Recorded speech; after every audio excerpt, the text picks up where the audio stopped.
First thing I'll say about this talk is that it is a version of a lecture that I give in one of my university classes. I teach at a university called the University of King's College. And by the way, the king that college is named after is King George III. And if you've done any American history, you'll... So what happened was there was a university called King's College in New York State. And during the American Revolution, some loyalists who were part of that university fled to the north and refounded the university. By that time, it was George the Third. The original King's College is now Columbia, which you might have heard of. I teach two courses on science and religion. And in the first of those two courses, I have added this lecture a few years ago on the Bible, race, and racism. So yes, this is actually the title of the class. It's my course. I get to choose the topics. All right. I'm reasonably aware of the news as it happens south of the border. In fact, the truth be told, Canadians are often more aware of American news than Canadian news.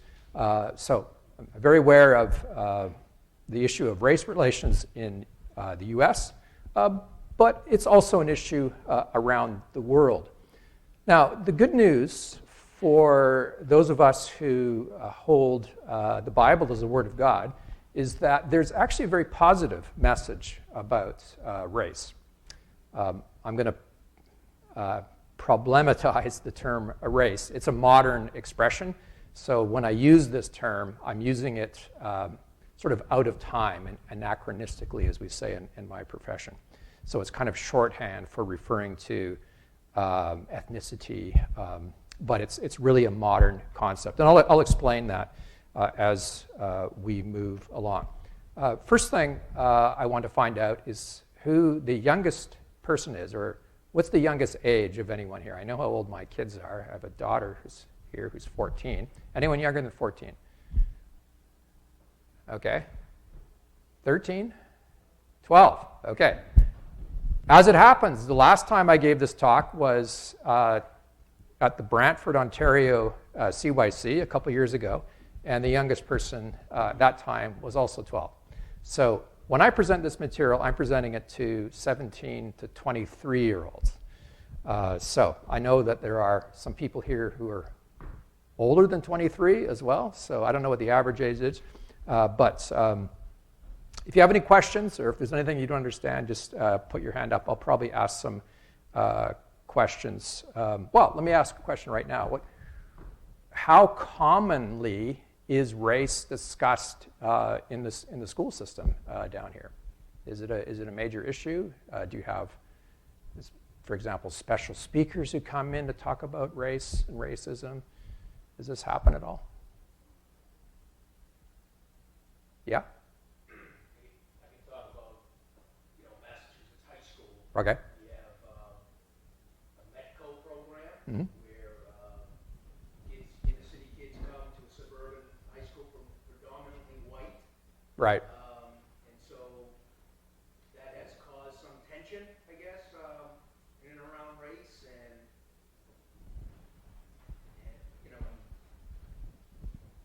Black Lives Matter as well. Mm-hmm. So I wouldn't say there's an obsession about race in schools. It is discussed certainly in a historical context and a societal context, but it isn't like the 1970s where busing is being forced on people and right. There's all kinds of violence. Yeah. So very general. Yeah. Yeah, I mean, there are similar issues in Canada, and I guess what I will say is that the issue is often very political. And that's not what we're going to do tonight. We're going to take a historical approach and a biblical approach. But of course, we're talking about this issue partly because it is an issue in modern society. What do we say as Bible believers? What do we say when the issue of race comes up? So I'm going to offer some suggestions about that. But first of all, we need to define racism. So I have three definitions here. And I'll read them out. Treating someone or some group worse or better based on race. Again, that's our modern concept of ethnicity. Often it's skin color-based views of race. Number 2, believing that one race is worse or better than another race or races. Notice that I'm saying worse and better. Holding hatred or honor in one's heart for a particular race. So ultimately, there are 6 categories here. So racism can have a negative side to it, that there is a hatred for a particular race that's not your own. But it can have this other side to it, which actually is also negative, and that is, the idea that your race is superior, right? So racism is multi-dimensional. Now, when people talk about race, they talk about it in several different ways. One is in a religious context, and that's the context of most of our discussion this evening. So theistic, that is to say, people who believe in God. They believe that the world was created, right? And they have a conception of humans as not being, sort of arrivals on the earth without any sense of purpose. And then there are scientific biological views of race. I'm not going to talk about that too much. And then there are views of race that are social, where people kind of have ideas about race that they kind of map on to different people. And there are these, of course, political elements. So each of these paradigms or frameworks has been associated with both racist and non-racist arguments. And as the final point says, they're not mutually exclusive. These views can overlap.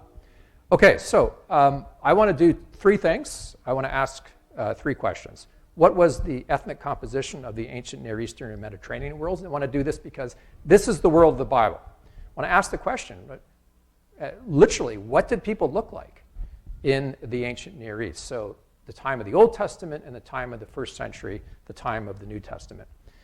And how are ethnic groups depicted in the Bible? And thirdly, what is the biblical perspective on race and racism? And you notice that here I do have race in quotation marks because, again, it's our concept more than it is the concept of those in Bible times.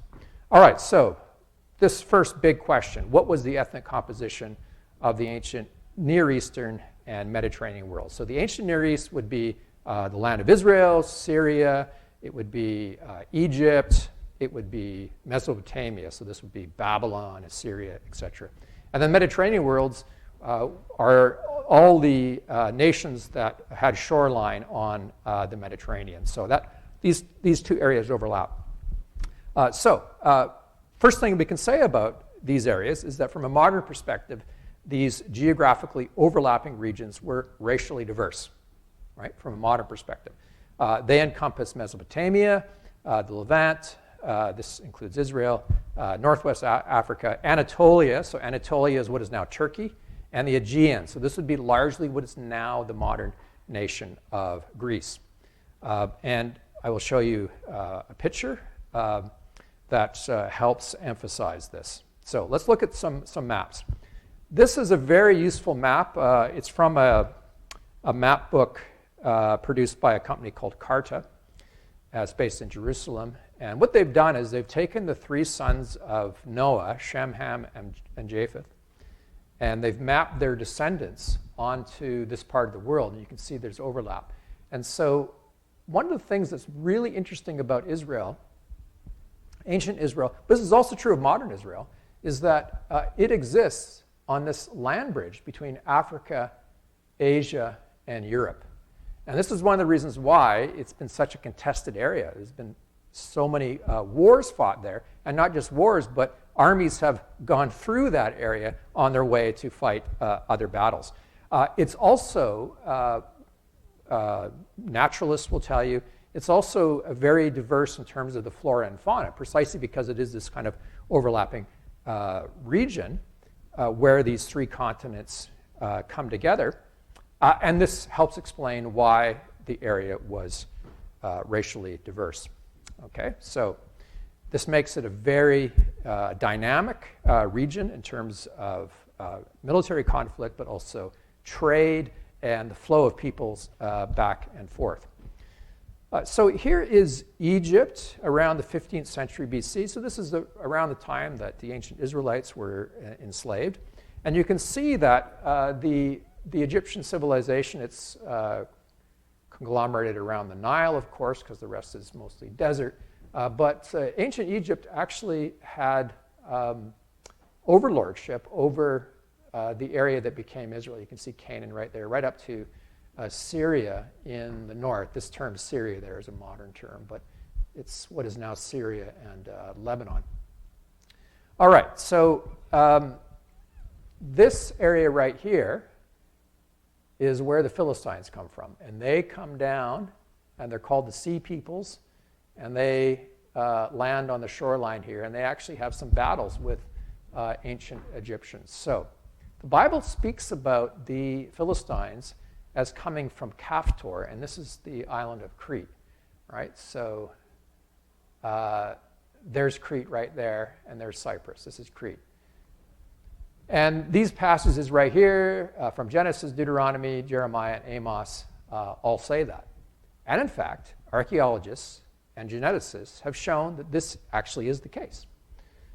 So you can see this map here of the migrations of these sea peoples, and the subset of the sea peoples called the Philistines ended up right there. And it's larger than what is now the Gaza Strip. It goes a bit further north, like Ashkelon, for example, is part of Israel, the modern state of Israel. So what we can say is that the Philistines were actually European. And they would have looked like modern Greek people. So they would have looked European, but they wouldn't have looked Nordic, right? They wouldn't have had blonde hair and blue eyes. They would have had dark eyes and dark hair and an olive complexion. And they spoke a European language, right? So there were Europeans in the land. And this is what is called the Pentapolis, the 5 cities of the Philistines. There's also Ziklag, which is a lesser city there. And these are mentioned, of course, in the Bible. Gath is where Goliath is from. And here you see the tribal allotments and the area of the Philistines right there. So the ancient Israelites were up against these Europeans who were basically cousins of the Greeks. And over time, what happens is the Philistines start to intermarry with the Canaanites. And eventually they lose their language, and they're speaking a Canaanite language, but they maintain their identity as Philistines. So this is really interesting, and it's actually a useful case study for us.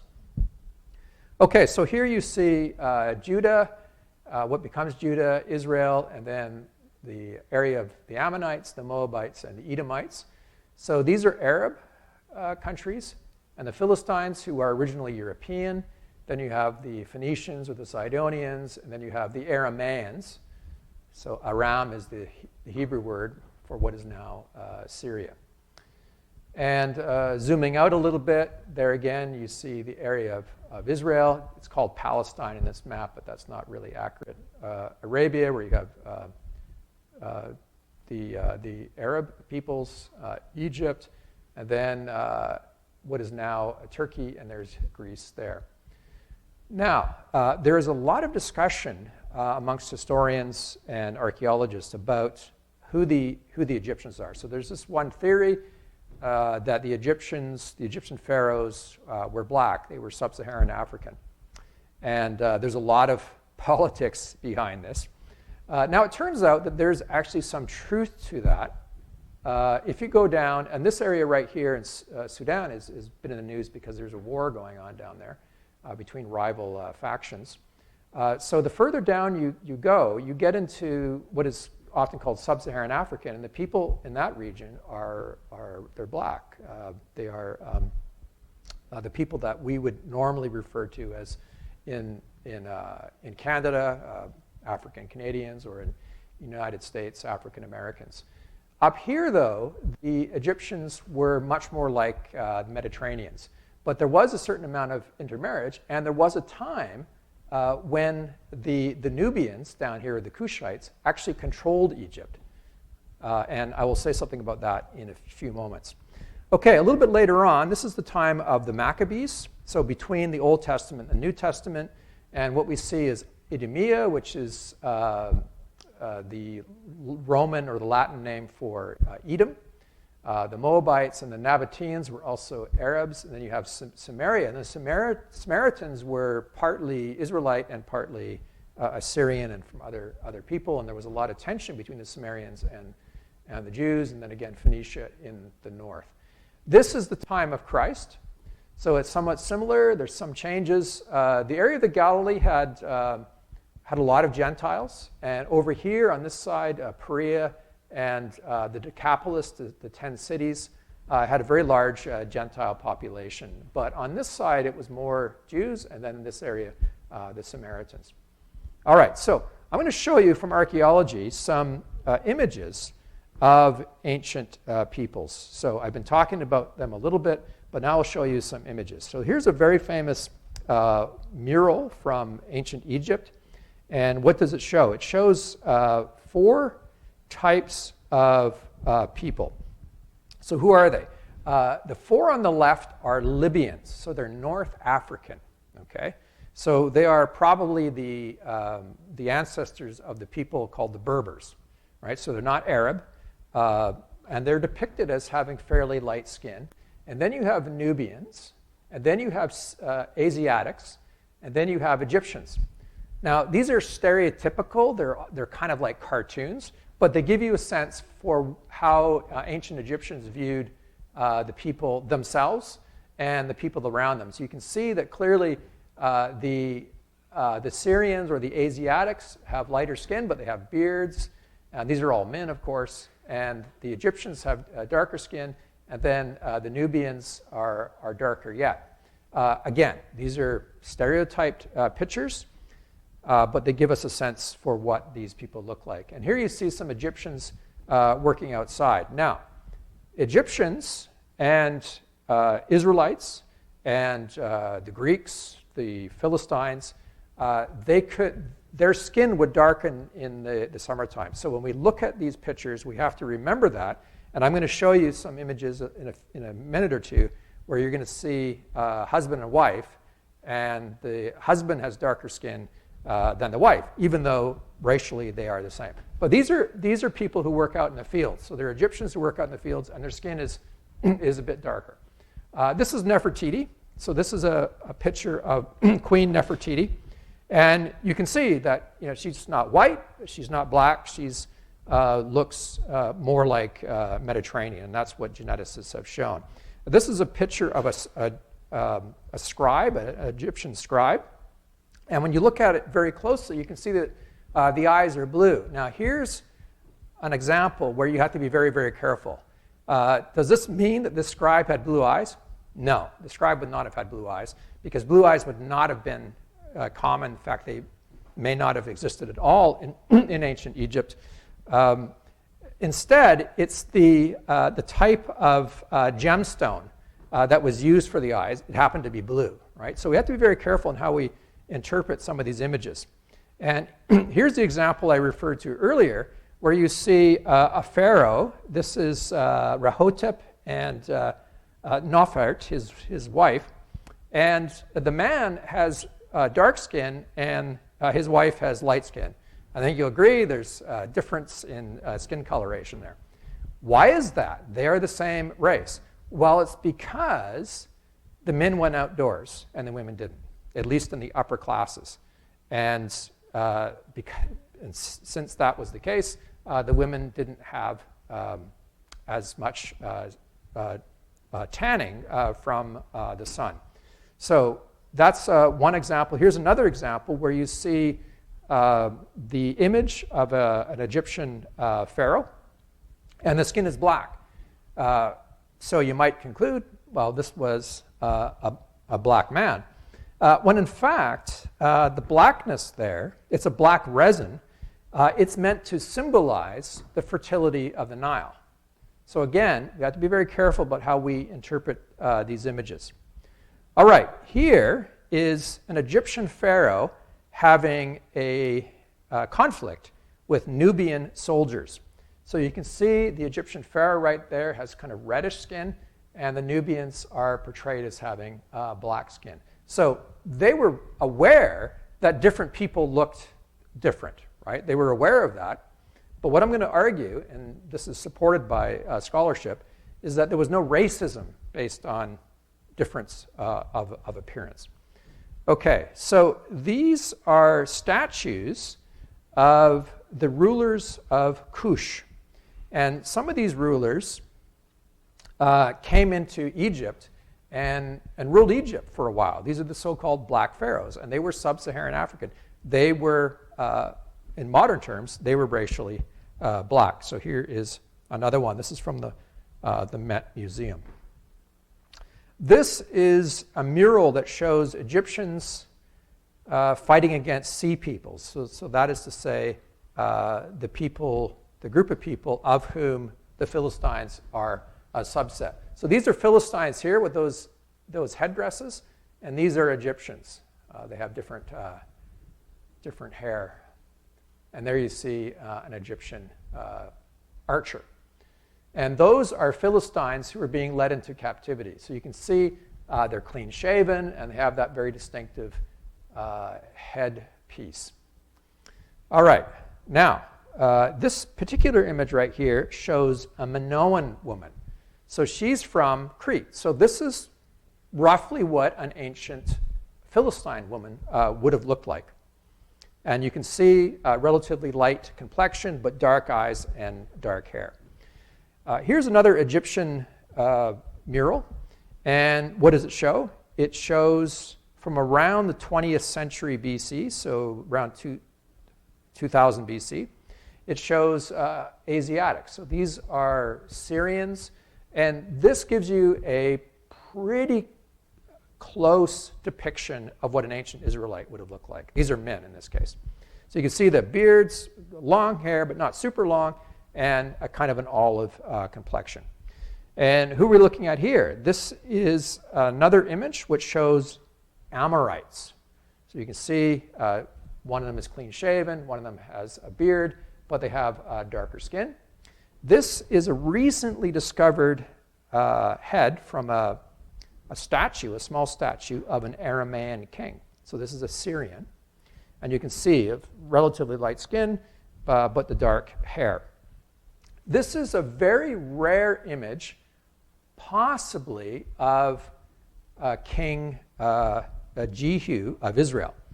It's either him or it's one of his representatives. And there you see an Assyrian king, that's Shalmaneser III. And what's going on here is that Jehu is bowing down to this Assyrian king because the Assyrians are coming in and they eventually conquered the northern nation of Israel. We know that from the Bible. And these four men here are eunuchs. So they're men, but they're eunuchs, and that's why they don't have beards. This is an image of Judahites, so men from Judah, and they're playing on their harps, and this is them being led away into captivity by the Assyrians. So it's a very emotional kind of scene, but you can see that they have beards, and you can see the clothing that they're wearing. So that's probably a reasonably accurate depiction of them. All right, now some evidence from genetics. There have been some genetics studies done of people in this part of the world as other parts of the world, and some reconstructions. So this very shaggy-looking guy is a depiction of some person who lived in the land of Israel before the Israelites came in. And it shows him with a beard, because probably the men would have had beards. So that's based on a skeleton that was found. So they're able to do forensics and recreate what he looked like. Now, in recent years, just in the past few years, they've discovered a Philistine cemetery in Ashkelon. So this is a modern Israeli city of Ashkelon. You can see there's an arm there and some bracelets, and there they are uncovering another skeleton. They did some DNA studies, and this is the scientific report, and what they showed is that the Philistines come from here. And that's exactly what the Bible says. But they also showed that over the centuries, the genetic signal from this part of the world starts to fade. And they become homogenous with the Canaanites. So they've intermarried, but they maintained their identity as Philistines. So here's a very important lesson here. That in the ancient world, race, as we think of it, skin coloration, was not a big issue. It wasn't something that people focused on. It was more your language and your culture and your religion. That's how people were distinguished. This is a reconstruction of a Philistine woman. She's given the nickname Delilah. This was not Delilah, but it gives you a sense of what a Philistine woman would have looked like. All right, the Canaanites. They are a mixture. They have some genetic signal from the southern Caucasus and the Zagros, which is this is north of Iran. So when we think of the term Caucasian, we often think of people with blonde hair, blue eyes. That's not the case. This would be people who look more like the Armenians and the Georgians. They have darker hair, olive complexion, et cetera, et cetera. And there are some Hittite influences also from what is now Turkey. So you can see this scientific depiction here of where these people come from. So this is the Zagros area right here. This is what is now Iran. Obviously, in the news right now, there's some momentous events happening, and there's where ancient Israel was. So in this area, you have Hittites. So these are from what is Turkey, so essentially European. The Sea Peoples, we've already mentioned those. The Egyptians, they're in the north of Africa. And you also have the Cushites. The Cushites are black. They are sub-Saharan Africans. The Aramaeans, they're Semitic. They're more closely related to the Israelites. You remember Isaac's family and Jacob's wives. And then, of course, you have Arabs. And then the kingdom of Israel is divided, of course, into Israel and Judah. But these two nations, as they became, there are people there, the Canaanites who are intermarrying with them, often converting.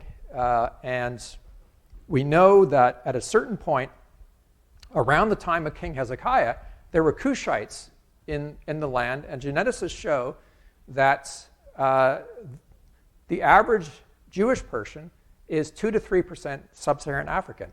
And that genetic signal comes in around the time of Hezekiah. Okay? I'm going to say something more about it. It's surprising. It surprised me when I heard about this. And we've mentioned the Samaritans.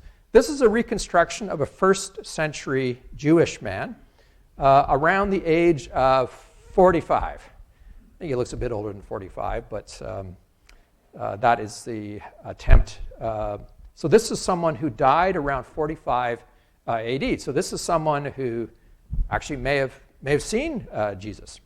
And then there's a series of very interesting mummy portraits, which are quite realistic. So these are people who lived in Egypt, but they weren't all ethnically Egyptian. And you can see what they look like. So these are very, very realistic. And again, you can see they look very Mediterranean. They look very Greek. This is a reconstruction of an Egyptian woman. And there she is from the side. And this is a reconstruction of the Roman Emperor Augustus, who was one of the emperors of the Roman Empire. And you can see that he has lighter skin, lighter hair, and he's depicted as having blue eyes.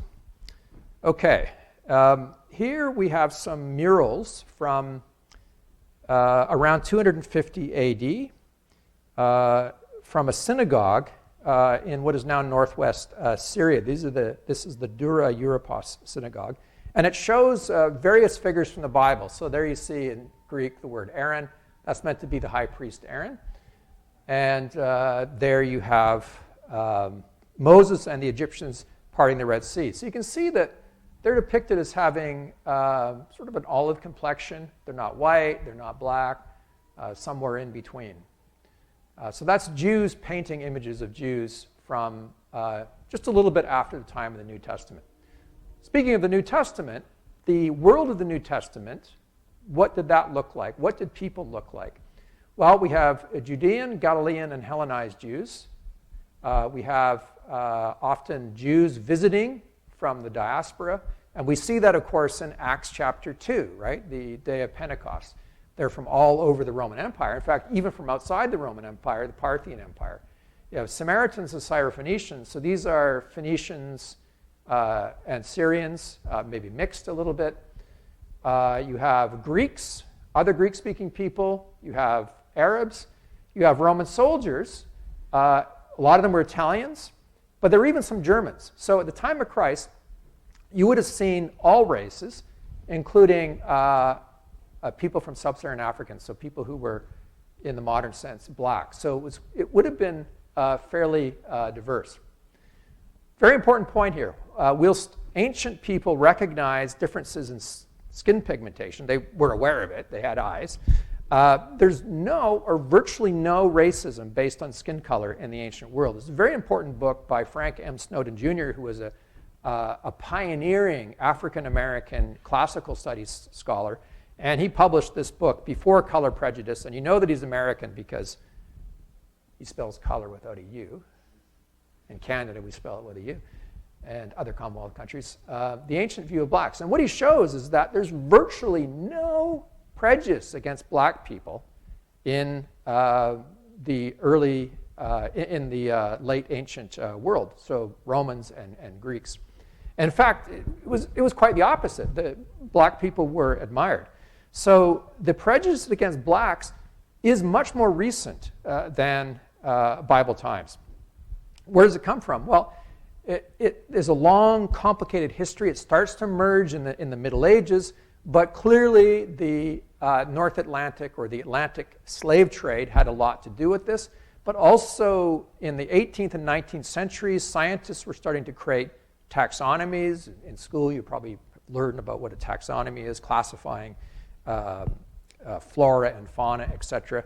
And unfortunately, one of the things that happens, and this is not true of all scientists, but some scientists started to come up with what is now called, what in my field, history of science, is called scientific racism. So here's an example from the Middle Ages, a scientific study of a well where they found at the bottom of the well a bunch of bodies, and they were able to determine that these were Ashkenazi Jews. So these are European Jews. So they're Jews, but their families had lived in German and other German-speaking and other European countries. And these are victims of a pogrom, right? So a pogrom is an attack against Jews. This is before the Holocaust, where Jews are being killed, right? This is in the Middle Ages. And they found these skeletons at the bottom of this well. Anyways, they were able to show that they were Jews. And this supports what is already known, that Jews were being persecuted in the Middle Ages. So the two archetypal forms of racism are anti-Semitism, so against Jews, and anti-black racism. Of those two, only one of them is in the Bible, and that is anti-Semitism. And we see that, of course, in the book of Esther and some other examples of that. Anti-black racism is much more recent, just in the last few hundred years, associated with the slave trade. Here's a book that details studies of skin color in the early Royal Society. So in the 18th century, late 17th, early 18th century, some scientists or people who are now called scientists were beginning to study this. So this is part of the issue, is how scientists start to classify, and that can devolve into forms of prejudice. Now, in the scientific community, there were two views on where humans came from, monogenism and polygenism. So these are fancy words. I'll just explain what they mean. Monogenism means that all humans come from the same source. So that would be the biblical perspective. Polygenism would be the idea that humans come from different sources. Now, there are versions of this view that turns out they were very racist, right? Arguing that different people came from different sources, and so therefore maybe they were inferior, etc. I want to make it very clear that not all scientists held this view, but it was unfortunately, a view that was out there. A French scholar named Montesquieu published this book, The Spirit of the Laws, where he argued that people from different parts of the world had temperaments depending on the weather, right? So in the north, people were kind of cold. In the south, they had fiery dispositions like the Italians and that sort of thing. Obviously, these are caricatures, these are stereotypes. But what it shows us is that these early philosophers and these natural philosophers, the people who we now call scientists, were starting to think about human beings and starting to classify them, etc. Now, here's a very shocking image. This is from T.H. Huxley's Man's Place in Nature. This is a book published in the 1860s.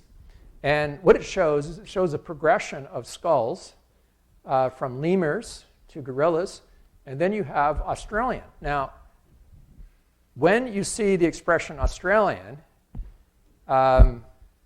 you might think, well, it's Crocodile Dundee or something like that. No, this is actually a reference to the Aboriginal people in Australia. So you might think, is this racist? It is racist, right? Because the suggestion is that above the Australian, you would have Europeans. And this was really common in the 19th century, where white people would classify themselves at the top. Obviously very self-serving, but that was very common.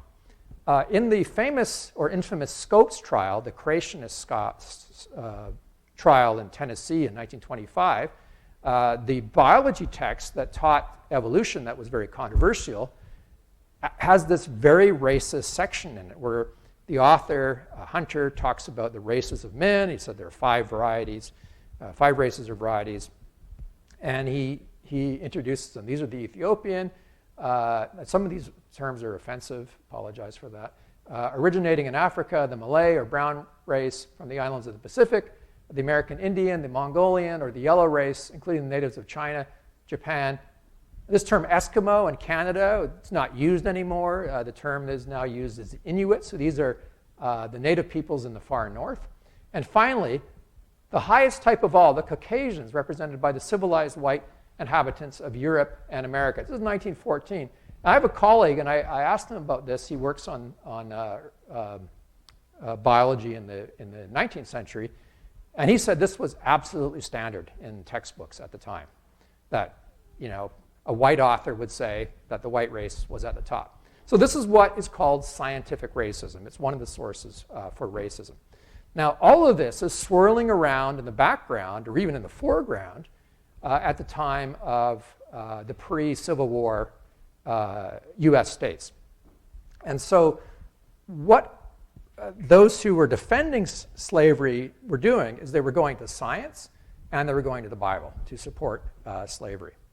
At the same time, there were scientists and there were Christians, and of course, some Christians and scientists were the same people. William Wilberforce, one of the early abolitionists, rejecting these theories. Now, I want to make it very clear that we talk about William Wilberforce. He was a very important, a very influential abolitionist who advocated for the abolition of slavery. The enslaved black people themselves were always abolitionists, right? We want to make that very clear. But the motivation amongst the black abolitionists and white abolitionists was often Christian. Okay, so how are we doing for time? Anyone have any questions? Anything that wasn't clear? Because we're just going to shift gears and go into our second theme. Yes? Oh, you still got the mic. Yeah, test. One of the things I found interesting, Steve, was you made a comment about the women in the ancient world, the high-class women would stay inside, and they had servants around, they had access to all kinds of, beauty things, that type of thing. And so their light skin, even though it may not have been from a racist point of view, certainly was from a social point of view. In other words, in the ancient world, in some cultures, like in Egypt, the light of your skin meant that you were wealthy. Yeah. And so it may not have been racist in that regard. It was more societal that, particularly in Egypt and other places, these women and other men who just kind of stayed inside, the life of Riley, their skin was lighter just because they had less access to sunlight, Yeah. and that became something that people strove to. Hey, I want to have light skin and live in the big house, that Yeah. type of thing. So Absolutely, and little did they know that they were, in some cases, suffering from vitamin D deficiency. that's right. Very ironic.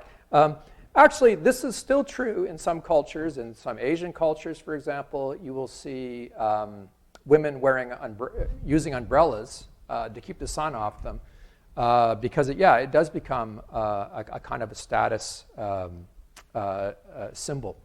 So yeah, that's a very important point because it helps us understand these representations, the paintings and the statues.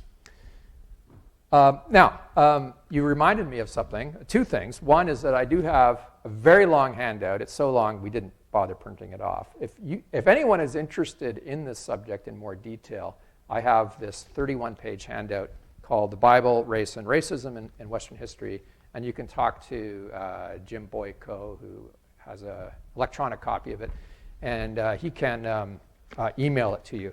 But in that handout, there's a reference to the Shunammite woman. And this is to your point. So this is in the Song of Solomon where she says, don't look down on me because I have dark skin. Now, some people say, well, that means she was an African. No, it doesn't mean that. It means that she worked outside. She was a rustic. And this meant that some people would have looked down on her. So that actually supports that point that you were making. So if in Bible times people didn't use skin coloration to distinguish, does that mean that they didn't distinguish different peoples? And does that mean that they didn't have prejudice? The answer is they were able to distinguish on these bases, and they did have prejudice on these bases, but not on the basis of skin coloration. That's our form of racism. That's a modern form of racism. Okay, so important point. I've already kind of led up to this. Israel was not ethnically homogeneous. There was a bit of a mixture as well. We see this already in the mixed multitude that come out from the Exodus. Scholars have different views about this. This could be various marginalized ethnic groups that lived among or near the Israelites, or it could have been mercenary men who had intermarried with Israelite women. Either way, you have non-Israelites already at the time of the Exodus. And the law of Moses, the Torah, actually provides for sojourners. These are the gerim in Hebrew. And the law of Moses reminds the Israelites, be kind and nice to these people because you were yourself sojourners, in fact, slaves in another land, the land of Egypt. You have, despite the conquest under Joshua and the judges, many Canaanites continued to live in the land, and they actually form part of the Bible story. You have the Kenites, who predate the conquest. You have the Rechabites. These are both mentioned in the Bible. These are non-Israelite peoples that lived in Israel, and probably Caleb. So Caleb and Joshua are the only two survivors of the Exodus generation who actually enter the promised land. They're older men at that point. Joshua was clearly an Israelite, but Caleb, it seems, was not an Israelite, but he'd been adopted into the tribe of Judah. So again, that suggests that they're not thinking in terms of race. They're thinking in terms of being part of the covenant community. That was what made them Israelites. I think probably most know that there were many foreigners in King David's service, including Philistines, because that's who these people are, the Kerethites and the Pelethites. There's the Cushite runner, so he was a black man. There were black sub-Saharan African people in Israel at the time already of the early kings. There are three Gentiles in the line of the Messiah: Tamar, Rahab, and Ruth, Moabitess.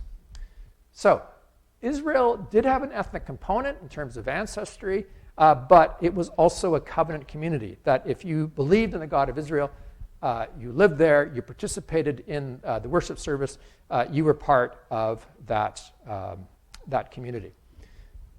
What does the Bible say about sub-Saharan Africans? There are different interpretations about this. I want to just flag three very briefly. Eurocentric interpretations.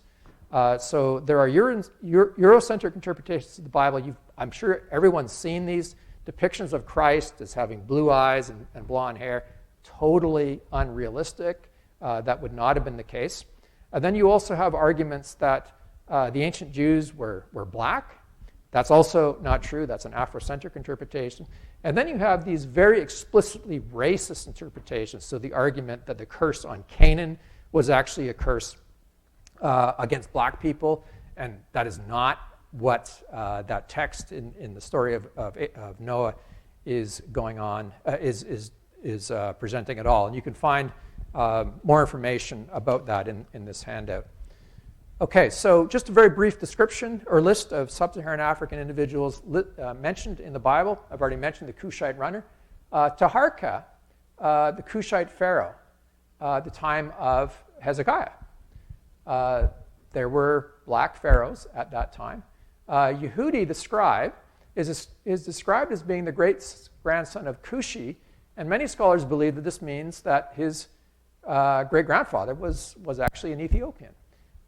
Ebed-Melech, without any question, was a black man. He was an Ethiopian man who was in Israel, in Judah at that time. The prophet Zephaniah may have been half black. We can't be absolutely sure about this, but he is described as being the son of Cushi, and Cushi often refers to the Cushites, who are basically what is now Somalia, Ethiopia, etc. And then, of course, we have the Ethiopian eunuch, who's mentioned in Acts 8. There are different interpretations about this. In my view, this is clearly a black man who had converted to Judaism, and then he became a Christian. So I've mentioned the black pharaoh Taharka, who comes to the aid of Hezekiah, and that is a depiction of that king. He was a black man. Now, the Bible doesn't describe him, but it refers to him as a Cushite. Now, there are some people who say that there are racist references to black people in the Bible. Again, there's more detail on this in the handout. I'll just mention three examples.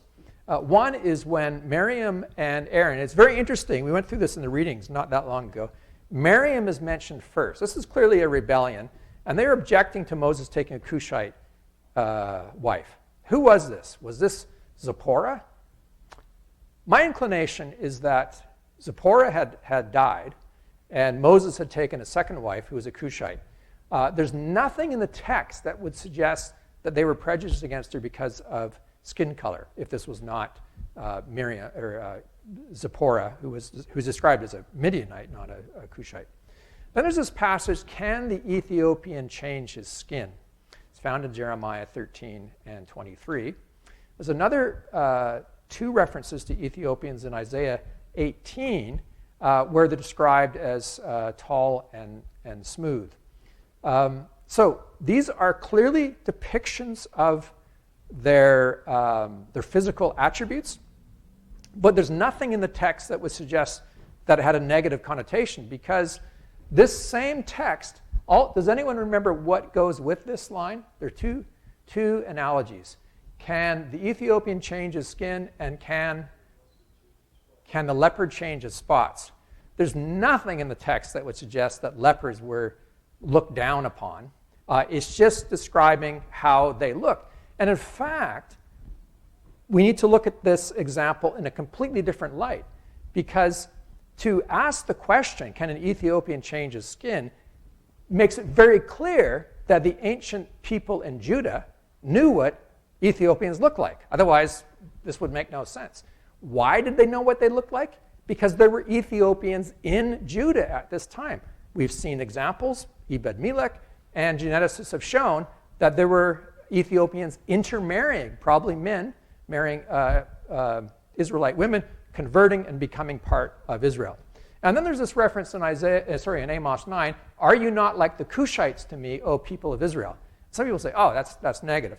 No, what is going on in this text is God is asking the Israelites, are you far away? Because the Cushites were very far away from their perspective. I've talked about the curse of Canaan, the mark of Cain. Some people in the pre-Civil War South in this country argued that the mark of Cain was the curse of black skin. There's absolutely nothing in the text to suggest that. And I've mentioned the curse of Canaan. So you begin to see these abolitionist works coming out already in the 18th century. This is one from the early 19th century, Bible Against Slavery. So these abolitionists are using the Bible to challenge the institution of the slavery of people of African descent. So, yes, there was prejudice in antiquity. We know from the story of Joseph that the Egyptians didn't like shepherds. There was prejudice there. The Greeks called people who didn't speak Greek barbaroi, barbarians. So that actually became even more toxic under the Romans. And you begin to see into the Middle Ages developing racist ideas. We know there was animosity between the Israelites and the Arabs. I've already alluded to Haman's attempted genocide of the Jews. In the first century, at the time of Christ, there's hostility between Jews and non-Jews, Jews and Samaritans, and between Judean and Galilean Jews. So Jesus is described as Jesus the Galilean. They had a different accent. We know that because Peter, at the trial of Christ, is described as having a Galilean accent. Between Greek and, so non-Hellenized or non-Greek and Greek Jewish Christians, we know this from Acts 6, and of course between Jews and Christians. All right, let's draw our proceedings to a conclusion. What is the biblical perspective on race and racism? Well, the foundational principle is that humans share an equality within the created order. We're just going to look up a couple passages here. Genesis chapter 1, very easy to find, first chapter in the Bible, and verses 26 to 27. And God said, "Let us make man in our image, after our likeness, and let them have dominion over the fish of the sea, and over the birds of the heavens, and over the livestock, and over all the earth, and over every creeping thing that creeps on the earth." So God created man in his own image. In the image of God created he him, male and female, he created them. Now, we could have a whole discussion about what the image of God means. We don't have time for that. By the way, this is just the Latin term for image of God, imago Dei. So we're not going to do that, but what I will say is that this is about all humans. There are no exceptions. And it's not said of animals, it's only said of humans. They have the image of God, so they have this special distinction, and they're able to worship God, unlike the animals. This is not said just of the Jews, because this is the creation account, right? The Jews come later. The Israelites come later. And then let's just go to Leviticus 19. This is in the Law of Moses. We're going to look at two passages. This one is very well known. "You shall not take judgment. You shall not take vengeance or bear a judge against the sons of your own people. But you shall love your neighbor as yourself. I am the Lord." There's an interesting reminder there, right? This is not just, be nice to your neighbor, but it's, remember, I am the Lord, right? There is a God in heaven. There is a sense of absolute truth and justice. So some people who criticize the Bible say, well, that's just in-group, right? That's just fellow Israelites. You're only supposed to be nice to fellow Israelites. Well, it's true. This is actually a passage about Israelites. But there's another passage in the same chapter. Let's go to it now. Verses 33 and 34. "When a stranger," okay, these are the strangers that I referred to earlier, "a foreigner sojourns with you in your land, you shall not do him wrong. You shall treat the stranger who sojourns with you as the native among you, and you shall love him as yourself." So exactly the same language is used of the non-Israelite. And then the text goes on and says, for you were strangers in the land of Egypt. I am the Lord your God. So now we have two reminders. Again, I am the Lord your God. There's a God in heaven. But also, remember how you were treated in the land of Egypt. Okay, and this is picked up in the parable of the Good Samaritan. Who is my neighbor, right? And it's not based on race. It's based on the one who has mercy. But it's very interesting that Jesus chooses, the sort of the hero of the story, is a Samaritan. And the Samaritans were hated by the Jews, and the feeling was mutual. And so for the disciples, this would have been kind of shocking, actually, for Jesus to do this. What about slavery in the Bible? Again, we could have an entire discussion about this. It's a very large and complex subject. Let's just touch on a few basic points. Number one, slavery was extremely common in antiquity. It was extremely common in the Mediterranean world. It was extremely common in the Mesopotamian world, in Egypt. And it was actually common in the Americas before Columbus came. Many of the native nations here kept slaves. It seems to have been a very common part of the human condition. Well, the law of Moses speaks about two types of servitude. One is indentured or debt servitude of Israelites, and these people were released in the Sabbath years. And it also talks about other kinds of slavery, such as forced labor. There is the death penalty for kidnapping for slavery. Slavery in the Roman Empire, so now we're talking about the New Testament time, between 10 and 20% of the people in the Roman Empire were enslaved. So it's not surprising that we see mention of slaves in the New Testament. And the proportion of slaves in urban areas like Rome was much higher than that. So it's very clear that there's no moment in the Old Testament, there's no moment in the New Testament where someone just says, we got to get rid of slavery, right? That is not said. But this should not be taken to imply unqualified endorsement. There's several features of New Testament teaching that ultimately make slavery untenable for the Christian. These are picked up centuries later by abolitionists. Number one, the lack of social hierarchy in the Christian community. The original New Testament Christian community, the hierarchy, of course, developed with bishops and archbishops later on. The custom of treating fellow believers as brothers and sisters in Christ. And then in Paul's letter to Philemon, there is a strong suggestion of manumission. Some of you, if you've studied history of slavery, manumission is when you free a slave. It's very clear that Paul is suggesting that Philemon release the slave Onesimus.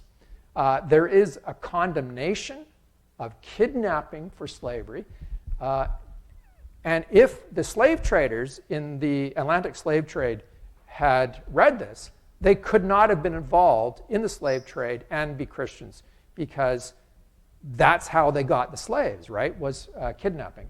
And then there's a very devastating critique of the slave trade in Revelation 18:12 to 13, where there's a list of all the commodities, including cinnamon, and it builds up to horses and chariots, and then it describes slavery. And so it's this dehumanizing system of chattel slavery.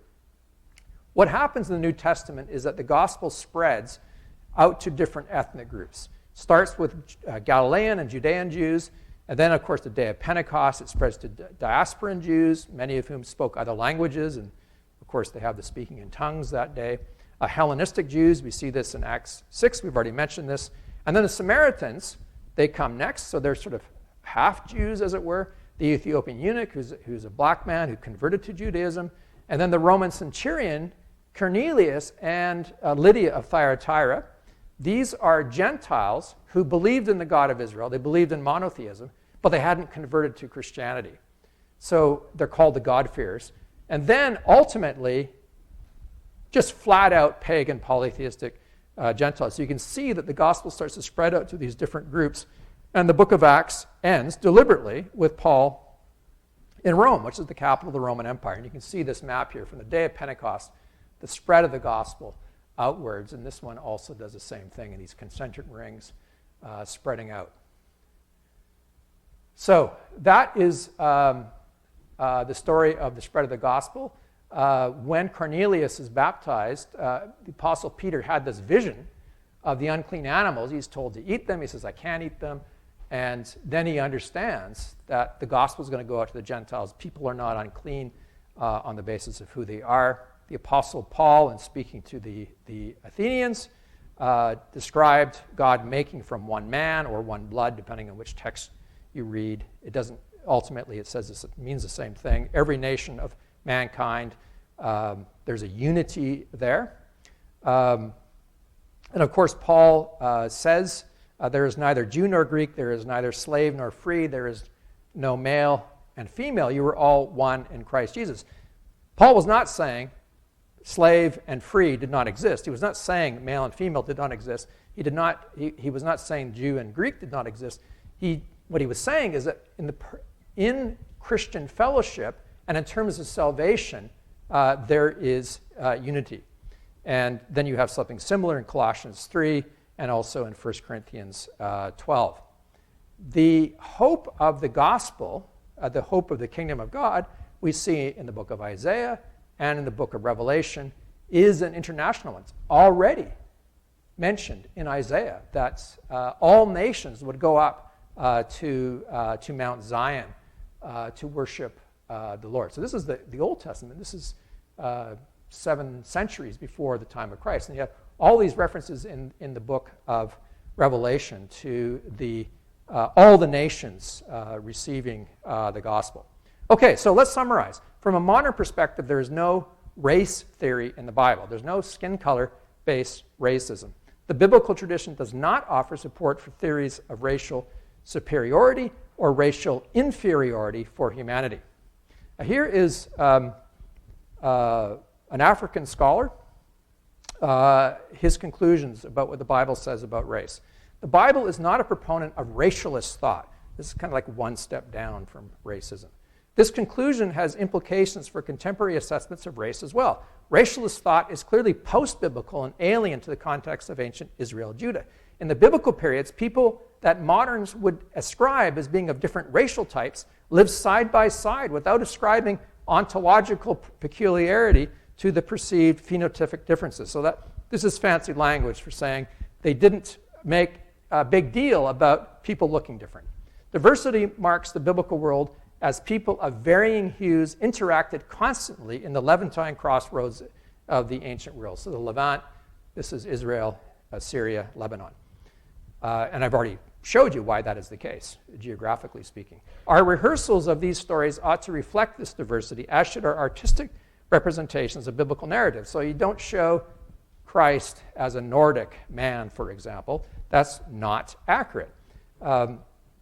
Monochromatic images of biblical characters bearing a dominant Western aesthetic serve only to reify or make real racialist power arrangements in our context.